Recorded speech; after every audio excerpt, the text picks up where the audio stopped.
다 같이 신앙 고백하심으로 예배드리겠습니다. 전능하사 천지를 만드신 하나님 아버지를 내가 믿사오며 그 외아들 우리 주 예수 그리스도를 믿사오니 이는 성령으로 잉태하사 동정녀 마리아에게 나시고 본디오 빌라도에게 고난을 받으사 십자가에 못 박혀 죽으시고 장사한 지 사흘 만에 죽은 자 가운데서 다시 살아나시며 하늘에 오르사 전능하신 하나님 우편에 앉아 계시다가 저리로서 산자와 죽은 자를 심판하러 오시리라. 성령을 믿사오며 거룩한 공예와 성도가 서로 교통하는 것과 죄를 사하여 주시는 것과 몸이 다시 사는 것과 영원히 사는 것을 믿사옵나이다. 아멘. 하나님 말씀은 마태복음 13장 53절. 마태복음 13장 53절에서 58절까지 제가 봉독하겠습니다. 예수께서 이 모든 비유를 마치신 후에 그곳을 떠나서 고향으로 돌아가사 그들의 회당에서 가르치시니 그들이 놀라 이르되 이 사람의 이 지혜와 이런 능력이 어디서 났느냐? 이는 그 목수의 아들이 아니냐? 그 어머니는 마리아, 그 형제들은 야고보, 요셉, 시몬, 유다라 하지 않느냐? 그 누이들은 다 우리와 함께 있지 아니하냐? 그런즉 이 사람의 이 모든 것이 어디서 났느냐 하고 예수를 배척한지라. 예수께서 그들에게 말씀하시되 선지자가 자기 고향과 자기 집 외에서는 존경을 받지 않음이 없느니라 하시고 그들이 믿지 않음으로 말미암아 거기서 많은 능력을 행하지 아니하시니라. 아멘. 성경을 좀 더 알차게 이해하고 또 내용을 잘 파악하기 위해서는 성경을 볼 때 한 곳만 보지 말고 연관되는 내용이 있으면 공관복음에 다 기록이 되어 있다 그러면 마태, 마가, 누가복음을 다 찾아보면 좀 더 알차게 그 내용을 이해할 수가 있습니다. 고향에서 배척을 받으신 예수님의 이 사건 내용도 공관복음에 다 기록이 되어져 있습니다. 마태복음, 마가복음, 누가복음에 다 기록을 해뒀는데 조금씩 추가 보충되는 부분들도 있습니다.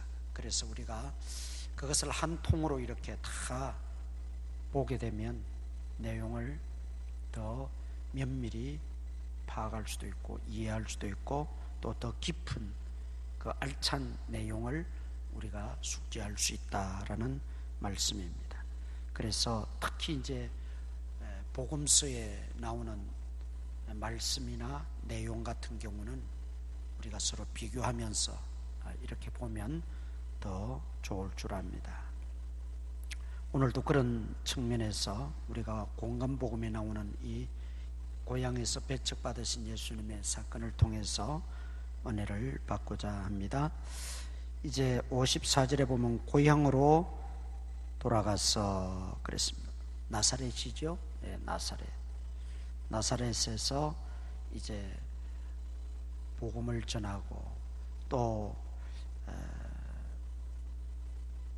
마가복음에 보면 병자들을 많이는 아니지만 믿지 않았기 때문에 병자들을 많이 고치지는 않으셨지만 일부 병자들도 고치셨어요. 그러니까 예수님이 고향으로 들어가셨을 때는 예수님의 그 말씀을 가르치시고 또 능력을 행하여 병자들도 고치고 어떤 기적도 보여주심으로 그 고향 분들의 믿음을 새롭게 하고 믿게 만들려는 의도를 가지고 계셨던 것이지요.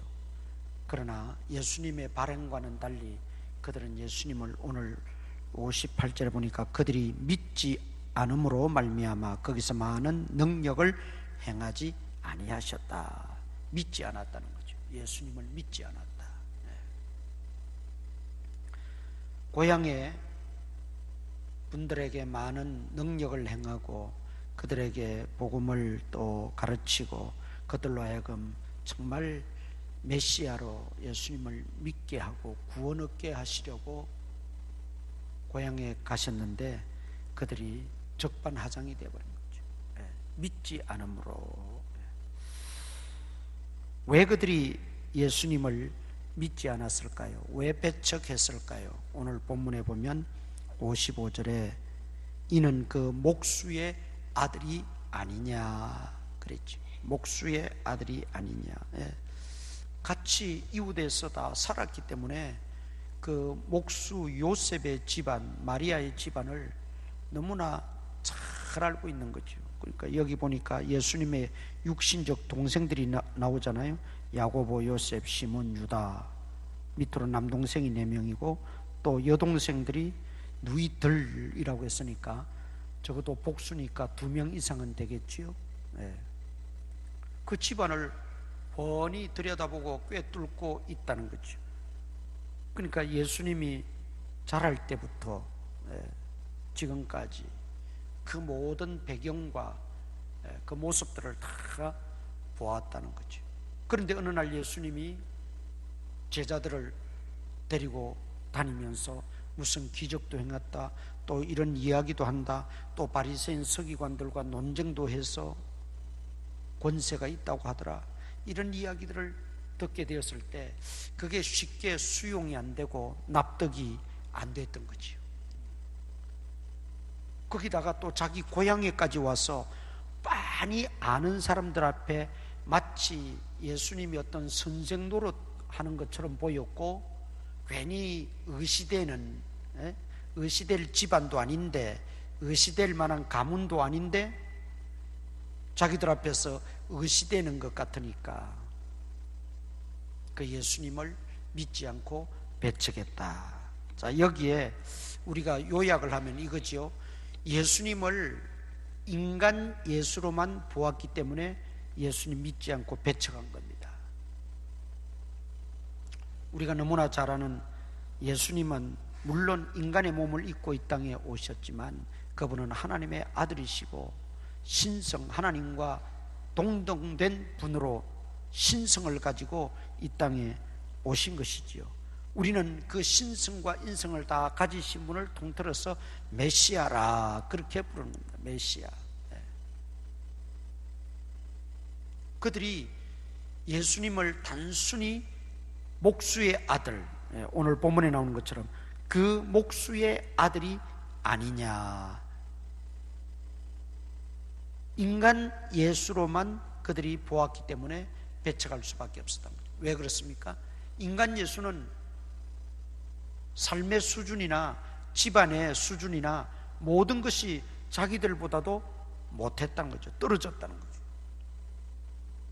그런데 어떻게 네가 우리의 선생이 될 수 있느냐, 우리를 어떻게 가르칠 수 있느냐, 네가 뭘 기적을 행한다고 하느냐. 인간 예수로만 보았다는 것이죠. 이걸 좀 더 또 구체적으로 들어가면 그들은 성경을 믿지 않았다는 것이죠. 구약 성경에 오실 메시아에 대해서 누누이 강조했고 예언했고 무수하게 선지자들의 입을 통해서 선포가 되었잖아요. 그리고 누가복음에 이제 가서 보면 누가복음에서는 예수님이 회당에서 가르칠 때 뭘 가르쳤느냐, 여기 마가복음과 마태복음에는 고향으로 돌아가사 그들의 회당에서 가르치시니 그렇게만 나오죠. 누가복음에는 가르치신 내용이 나와요. 이사야서의 글을 읽었다 그랬어요. 읽어주었어요. 그 뭐냐면 가난한 자에게 복음이 전해지고, 눈먼 자가 눈을 뜨고 안전뱅이가 일어나고, 이거는 이사야 선지자가 메시아가 이 땅에 오셔서 행하실 이적과 기적과 그 표적을 예언해 두신 말씀이거든요. 예수님이 그걸 고향 사람들에게 읽어줘요. 그냥 이사야서에 기록된 걸 그대로 읽어줘요. 그 의미는 뭐겠습니까? 너희는 나를 그 목수의 아들로만 여기고 인간 예수로만 보지만 성경에 이미 이렇게 예언이 되어 있다는 거예요. 선지자들의 입을 통해서 오실 메시아가 이렇게 다 예고되어 있었다는 거죠.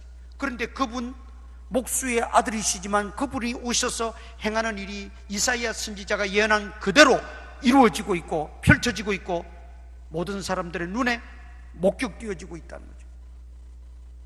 그러면서 예수님은 바로 선지자들이 예언하고 예고했던 그 메시아가 나라는 것을 은연중에 밝히는 것이지요. 그러면 그 말씀을 듣고 또 예수님이 가르치셨다고 했으니까 아마도 그 말씀을 풀어서 설명해 주었을 거예요. 그러면 아하, 우리가 생각했던 그 단순한 목수의 아들이 아니구나, 그 마리아의 아들이 아니구나, 이분이야말로 예수 그리스도시요, 이분이야말로 메시아시구나 믿어야지요. 성경을 안 믿은 거예요. 성경을 풀어서 이야기해주고 예수님이 직접 읽어주시고 가르쳐주시는데도 그들은 믿지 않았다. 인간 예수로 볼 수밖에 없었던 결정적인 요인은 뭐냐? 성경을 성경으로 믿지 않았다. 하나님 말씀을 하나님 말씀으로 믿지 않았다는 거예요. 그 하나님 말씀이 설령 너에게 해당되겠느냐? 너 목수의 아들, 너 예수에게 이 말씀이 적용되고 합당하다고 생각되느냐? 그런 선입견을 가지고 색안경을 끼고 예수님을 대하니까 믿을 수가 없던 거죠. 결국은 배척해버렸어요.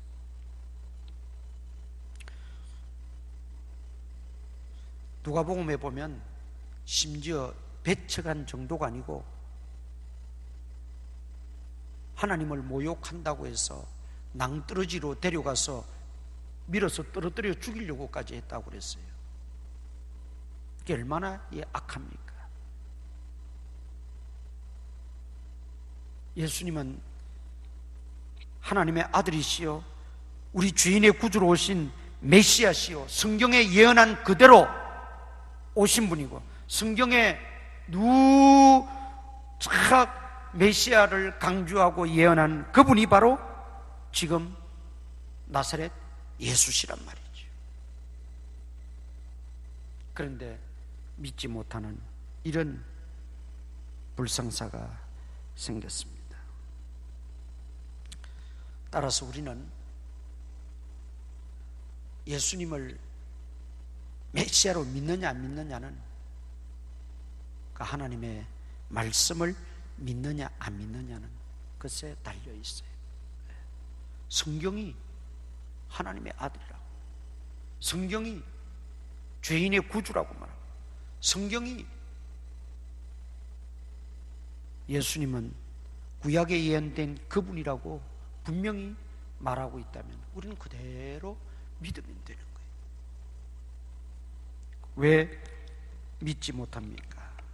또 한 가지 더 말씀드리면 궁극적으로 그 마음이 완고했다는 거죠.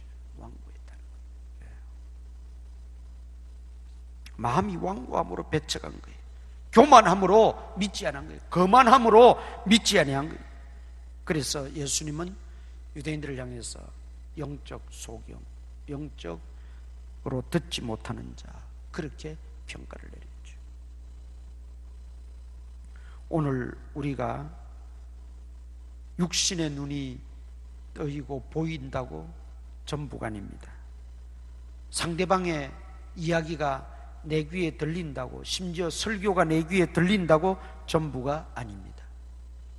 그런 가운데도 영적 소경이 있고 영적으로 듣지 못하는 자들이 있다고 분명히 주님이 말씀하고 있지 않습니까? 오늘 우리도 자칫 예수님을 배척하고 예수님을 믿지 못할 경우도 얼마든지 있습니다.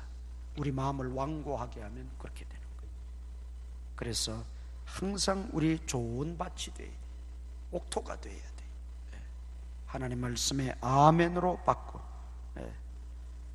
사람의 말로 아니라 하나님의 음성으로 듣고 내가 깨닫고 회개할 것을 회개하고 믿을 것을 믿고 순종할 것을 순종하고 그렇게 나아가야 된다는 거죠. 그렇지 않으면 결국 나사렛 고향 사람들하고 똑같은 모습일 수밖에 없다라는 것입니다. 배척한 결과 어떻게 됐습니까? 예수님의 능력을 경험하지 못했어요. 누가복음 보면 일부 병자들만 예수님이 고치셨어요. 일부 병자만 고치셨다는 것은 그 병자들이 예수님에게 적게 왔다는 뜻도 있겠지만 그 뜻보다는 많은 병자들이 왔어요. 왜? 익히 소문을 들어서 아니까, 또 그 광경을 직접 목격한 사람들의 증언을 들었으니까 많은 병자들이 왔겠지요. 그런데 안타까운 것은 그 병자들조차도 예수님을 온전히 신뢰하지 못했다는 거예요. 성한 사람들은 말할 것도 없고, 지금 예수님의 기적을 바라고 예수님의 그 고침을 받으려고 온 사람들조차도 예수님을 온전히 신뢰하지 못했다. 그러니까 예수님은 일부 믿는 자들에게만 기적을 행하시고 고쳐주셨다는 그런 의미도 되는 것입니다. 그 나머지는 다 사실 버림받은 거죠. 로마서 11장 20절과 23절에 보면 믿지 아니함으로 버림받고 믿지 아니함으로 정죄에 이르렀다고 그랬어요. 믿지 않음으로. 나사렛 고향 사람들이 그렇게 된 거예요. 믿지 않음으로 버림받았고 믿지 않음으로 정죄를 받게 되었다. 그러므로 오늘 우리에게 주시는 말씀은 무엇입니까? 나사렛 고향 사람들과 같은 그런 자리에서 우리는 벗어나야 합니다. 정말 겸손하게 주님을 하나님의 아들로 알고 바로 보고 바로 믿어야 된다는 것이죠.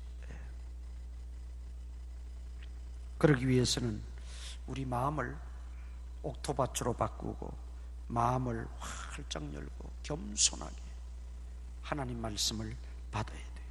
예수님이 직접 우리 앞에 와서 말씀하시지는 않잖아요. 그러나 예수님 우리에게 말씀을 주셨어요. 말씀을 어떻게 대하느냐의 태도가 곧 예수님을 어떻게 대하느냐의 태도와도 동일한 것이죠. 말씀을 귀 막아버리고 말씀에 귀 막아버리고 말씀 앞에 우리가 마음문을 열지 못하고 말씀 앞에 완고하고 거만하게 되면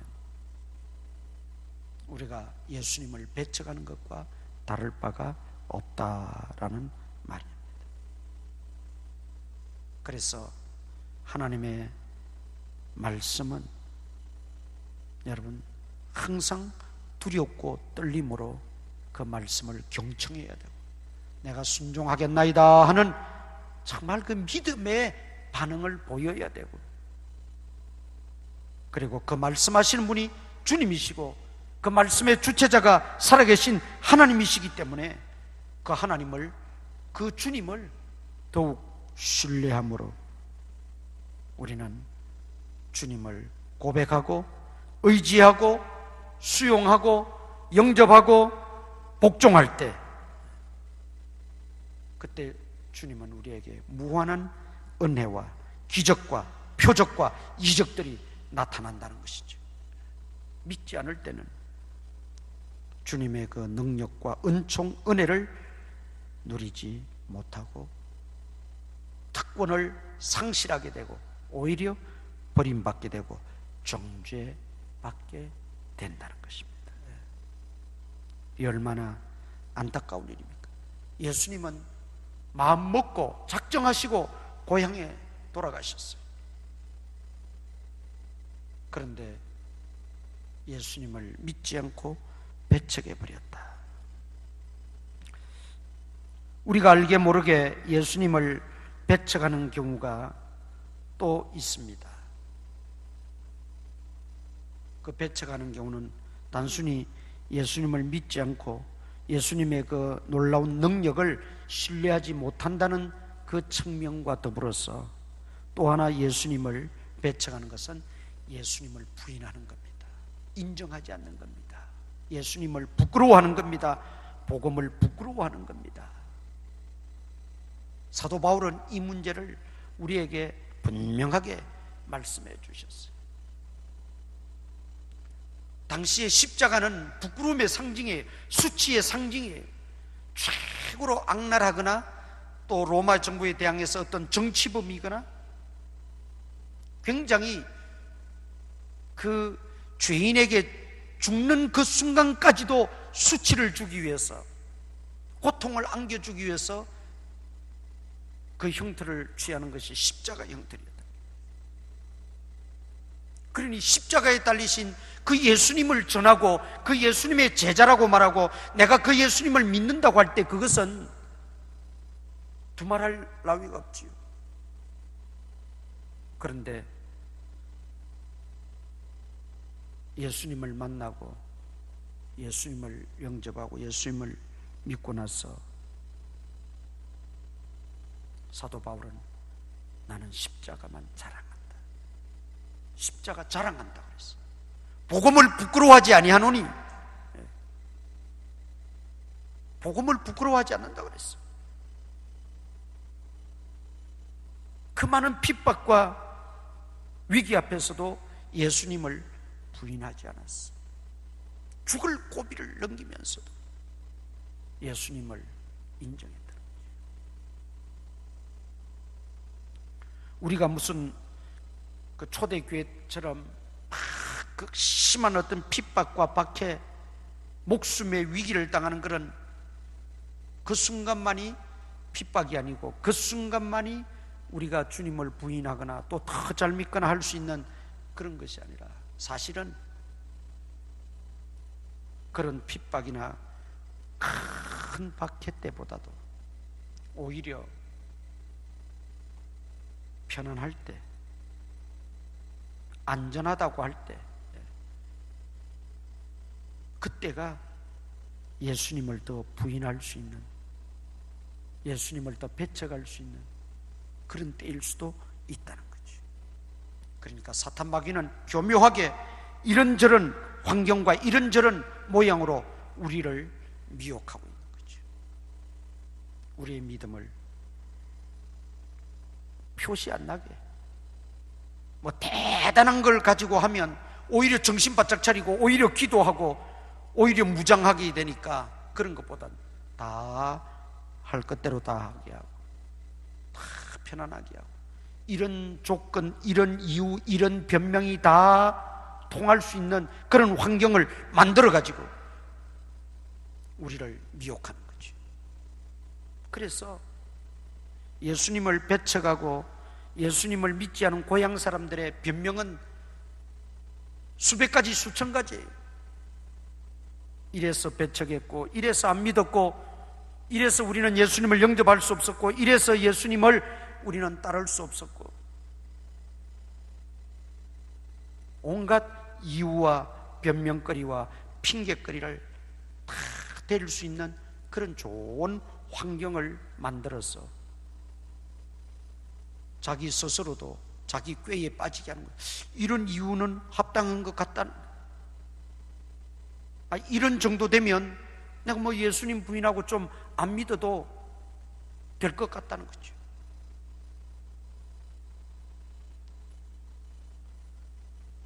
예수님을 부인한다고 해서 꼭 베드로처럼 나는 예수님 모릅니다, 절대 모릅니다, 나는 그의 제자가 아닙니다, 뭐 이렇게만 해야만 부인이 아니라 오늘 우리의 삶 속에서 점점 예수님이 차지하는 비중은, 또 믿음의 비중은 점점 줄어들어 버리고, 예수님이 내 삶을 주권적으로 인도하시고 다스리시는 그런 영역은 점점 약해져 버리고, 이런 이유, 저런 핑계, 저런 변명을 통해서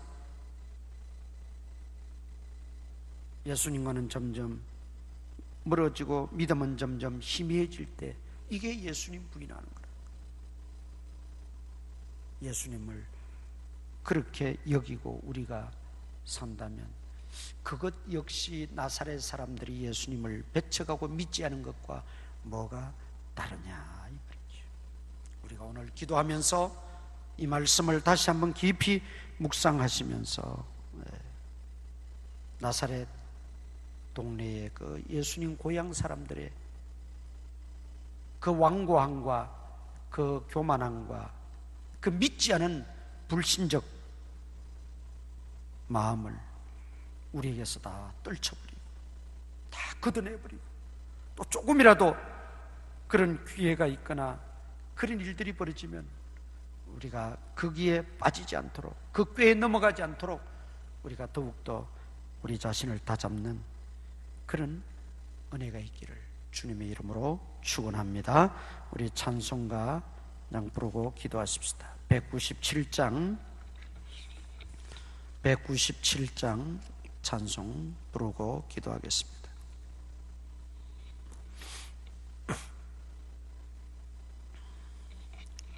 은혜가 풍성한 하나님은 197장입니다.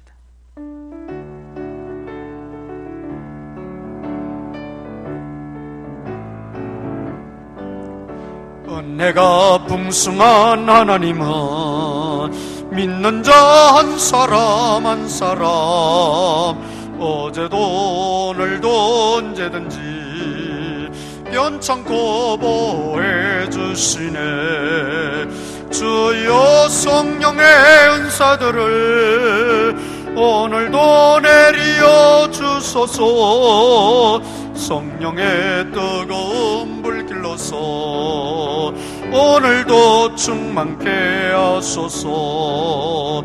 정욕과 죄악에 물든 맘을 성령의 불길로 태우사 정결케 하소서. 태우소서. 깨끗게 하여 주옵소서.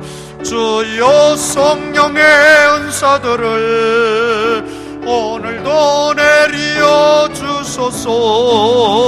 성령의 뜨거운 불길로서 오늘도 충만케 하소서.